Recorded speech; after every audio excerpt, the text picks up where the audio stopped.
Everyone, this is Mr. Dice again, your business teacher and business consultant, and continuing on the path of marketing and its mysteries. Today we are actually gonna learn on how to perform, how to do market research, how to collect, gather data that is actually relevant, the methods we can do that, why is it important, and how will it help us. So like most managers, myself included, I believe as a manager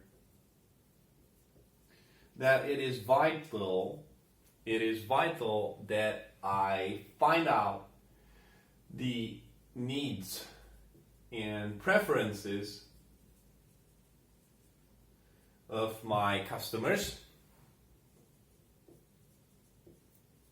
But in addition, and this is something that I'm especially fond of, I like to know what the competition is doing. And most importantly, what's doing better than me.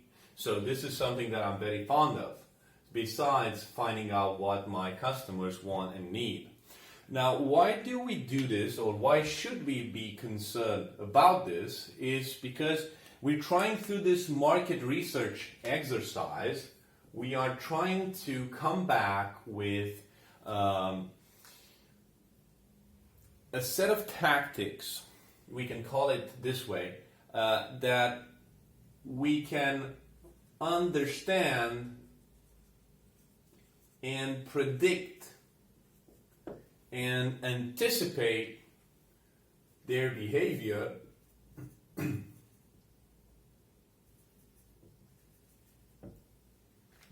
in certain stress conditions or stress factors, or if certain modifications take place.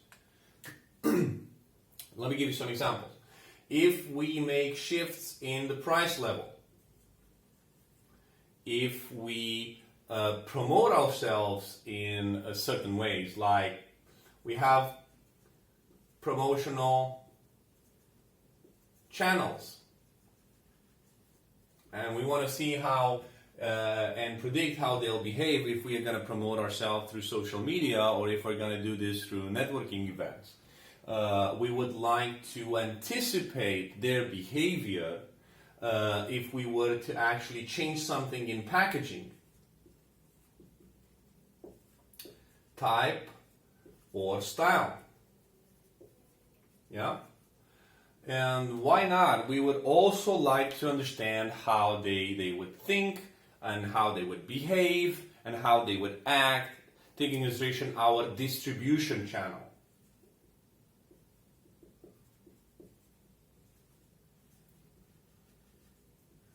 How easy it's for them to actually find our product, how does the product get to them, how easy is this process, how fast it is. So we need to take close attention to what our customers want and prefer, so that any change that we would make in these areas is actually going to develop a behavior that we were capable of anticipating and put up with, so that we don't get surprised or knocked in the face by our competition, who is going to gain more market share if we don't do this. Okay, the purpose of market research is to answer a key question, and this is how we started. So first of all, let's talk about the purpose. So what is market research actually aiming to solve? So it should aim to identify a current problem that my company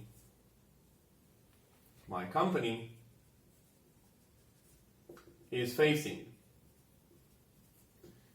So I must be facing a certain problem, and I want to have a clear picture, a clear idea of the purpose of my research. So it's very important that I ask myself, what is the problem that this market research exercise will actually solve so that I avoid wasting money? What is the problem I'll solve through market research? Yeah, what's the problem? And I ask this and I try to define the problem so that I avoid wasting money. Just because I'm a marketing director and I have a budget, that doesn't mean over there that I should just waste them and throw them in the bin just because I haven't identified the current problem that my company is actually facing. Now, there's some examples of challenges or problems that you can keep in mind, and they're easy to remember if you're facing any queries at the exam and don't actually remember a certain definition, or you can't explain to someone by definition what you're trying to do through market research or what is market research. Just ask them these key questions about current problems that can occur and which market research can actually solve if it's done properly. So one question would be, how do I find out what's the potential of the market that I'm trying to address? So what's the potential of the market I want to enter? Another question could be, why do I have a drop in sales? I guess that's a universal problem for everyone, or otherwise said, everyone would like to avoid having this problem in their company. What are my competitors doing better than me? Better than I? And one interesting question over here would be, or an interesting problem to have, it could be solved through market research, would be who buys my product and why? So who buys my product and why? Now, there are two main ways to actually conduct market research.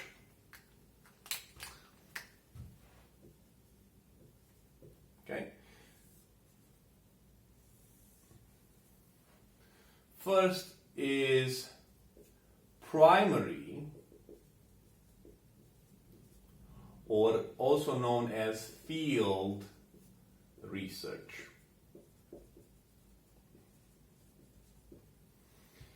And the second one is known as secondary research.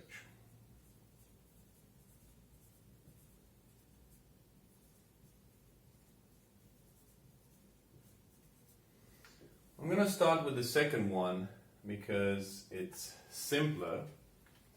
And secondary research actually means that you're trying to build an answer.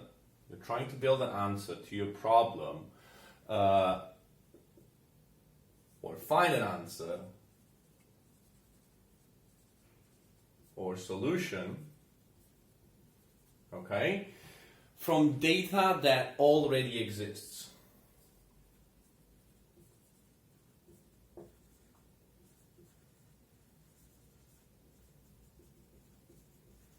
Okay, the question is, where are you gonna find this data? And here, secondary research is using data that I already have and exists, and here we have governmental publications, statistics, you have the internet, you have articles, you have social media, and personally, my favorite one to say so is the company's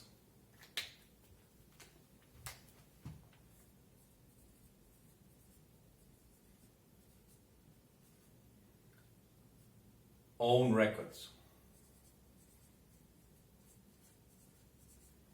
And here I'm talking about official accounting papers, so accounting, sales, complaints.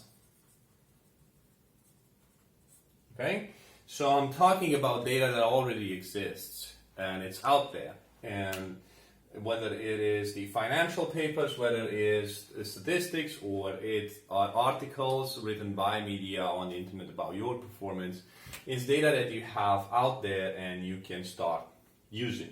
Now, there are advantages and disadvantages in using secondary research. So I would say that for secondary research, the big plus is that it's easy to access, is fast to access, and why not, it's even cheap, because it would just be, it would involve going and talking to the accountant to give me the papers, or just going on the internet and Googling about that company, and it would be extremely fast and cheap for me to find out more. But the biggest issue that I see over here with it, now the biggest minus with secondary research, is that it's always the danger of being outdated for the purpose that I'm actually trying to use the data or the problem that I'm trying to solve. And I'm going to give you an example over here. So if in the past 10 years I see diesel cars booming in my sales graph and I keep on looking, I might be tempted to say, okay, well, we should continue to invest in diesel engines and push this product towards the market and focus on the market for diesel engines, while in fact I could be making a huge mistake because times have changed. People are now eco-friendly and the focus is on the environment, electric cars, and even the government helps with grants, subsidies, and even financial aid to actually purchase electric cars. So if I continue to insist on what I see as data from the past and carry on with investing in diesel cars, I might be doing the biggest mistake that I could possibly do for my own company. Now, this being said, bear in mind that secondary research focuses on data that you already have and it's easy to access and has, it could be from, as we said, various angles out there. Now, moving back to primary research. Now, primary research focuses on collecting first-hand data. First-hand data, and it is directly for the need of the company. What do I mean by this? Of course, you have to do your accounting papers and your financial accounts and publications because it's mandatory by law. But that doesn't mean that these secondary data that I actually had was there for the purpose that I was actually seeking for. So it doesn't necessarily, it helps solving my problem, but it did not actually tailor it for my problem like primary research or field research would be, because it collects first-hand data targeting exactly where the need of my company is. Now, primary research has the advantage of being primary research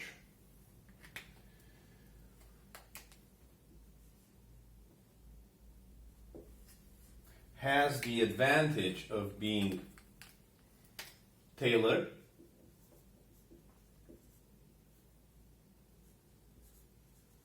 So it's tailored to my need. It's up to date. And it's also, and this is important because this data is public, but if you're trying to stay competitive, be ahead of the game, and surprise your competition or competitors, then it's also confidential. So only you have access as a company to this data. It's not public. But the downside with it is that it's costly. You should see some of the quotes that market research agencies could give a company. You better sit on a chair whenever you're opening that email. It's costly, it's time consuming, okay, and could be full of bias. Okay, what do I mean full of bias? Well, you're trying to make a survey out there and ask people about if they think they get fat because they eat your product. Okay, and you know that if they eat your product and they eat it in small quantities, there's no way they can actually go fat. And how many potential customers do you think they will actually openly admit that they eat more than what's recommended on the packaging over there from your product, and that's what's causing them to be fat? I don't think most of them will actually admit this. They will say that perhaps they're fat because they have some sort of medical problem or it's genetic, but definitely they won't say it's because I eat the entire bucket of ice cream and I don't stop after 3 scoops like you tell me. So that's where bias comes in. When people don't give you the truth or the right answer or the absolute way that to tell you absolutely transparently how they behave or how they consume your product. Okay, so it's costly, time consuming, and full of bias, but even primary research focuses on quantity and quality. So when it comes to primary research, we have a new category where we have qualitative research.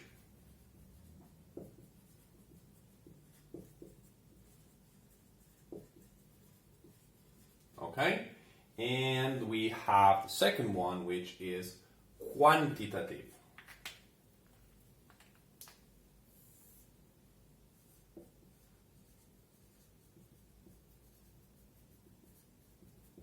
Okay, let's translate quantitative and qualitative. Now, qualitative research, it focuses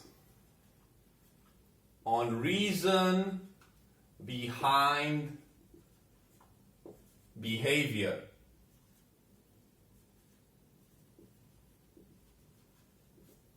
Quantitative, reason behind behavior or action. Why do they do that? Let's find the reason. Okay, quantitative is focusing on numerical results.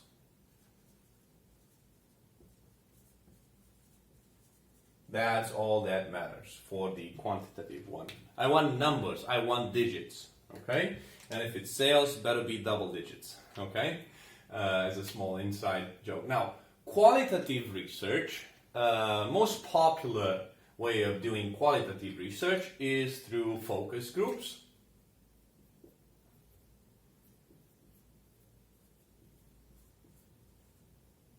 Okay? This means bringing together up between 6 to 10 individuals, same age, background,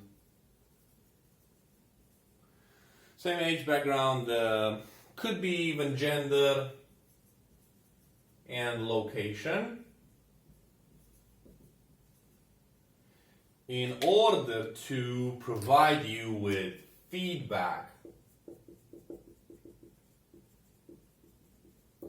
about your product, feedback about your product, whether it's about the brand, whether it's about the product itself, whether if it's the packaging that you're using before you launch it.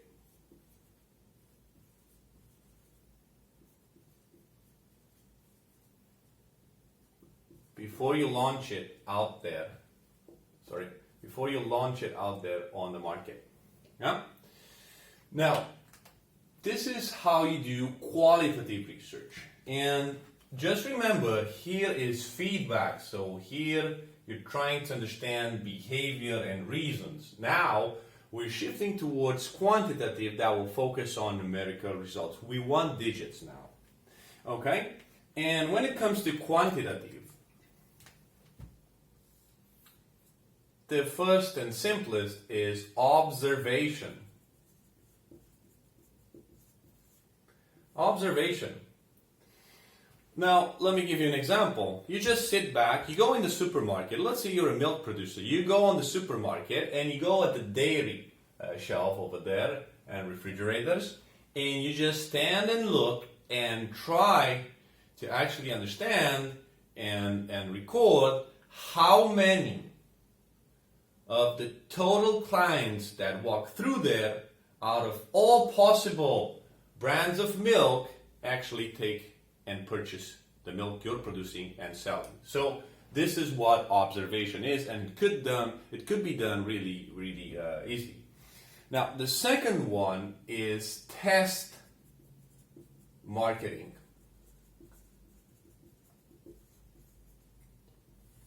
Test marketing is when you produce a limited quantity of a certain product. So you produce a limited quantity of a certain product, and you promote it in a restricted, smaller area.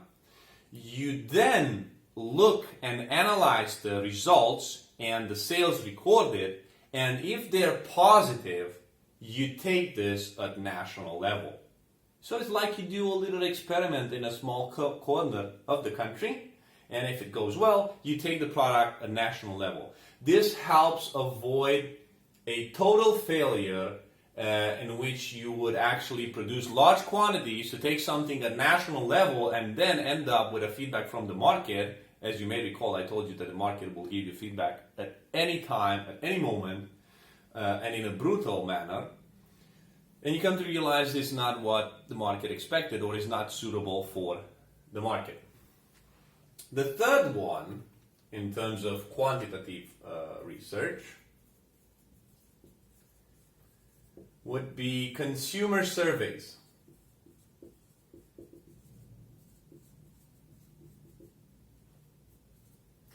This would mean talking directly with the consumers, clients, customers about the product.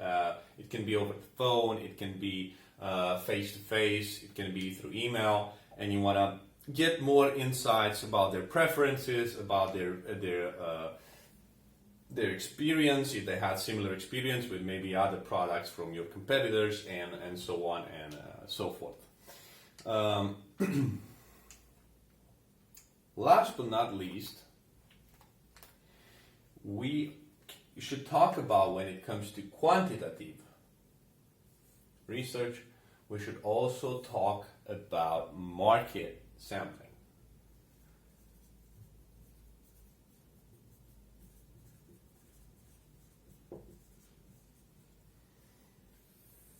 Market sampling. Market sampling is very similar to what we had in focus groups when we were talking about qualitative research. It's just that we're selecting now. So we are selecting a sample of people. Okay, selecting a sample of people from the total market,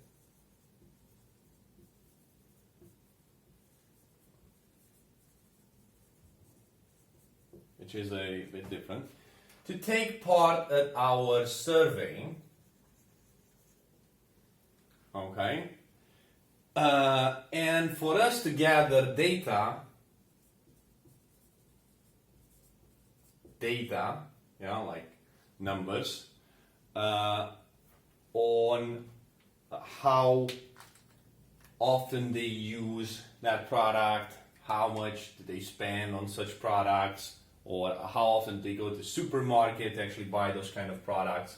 Now, here at market sampling, it's extremely important that we select relevant candidates, or that this sample of people from the total market that we are actually going to select is that they're relevant candidates for the product that we're actually trying to put out there on the market. And let me give you an example. If you're selling baby formula, what would be the point that out of the entire market you would bring in high school students and bachelors? No. The people you should be focusing on and gathering the data, the numerical data from them, would be mothers, grandmothers, and babysitters. So this being said, I would pay close attention to the problem that I identify in my company. Let's say that would be drop in sales. Then I would decide on a budget that I'm going to use for market research. Then I'm going to decide if it's going to be mainly focused as primary research or as secondary research or a combination between the two. By the way, I strongly recommend that if it's possible, you combine both of them, because it's also relevant data over here, although it might not be all the time up to date. And last but not least, I would try to build my action plan and see how do I respond to the change in consumer taste and needs, and how do I recover what I've lost out there from the competition that is ahead of the game and ahead of me. Thank you very much for watching this video, and don't forget, if you have any business queries, just drop me a line and I'll help you pull it through.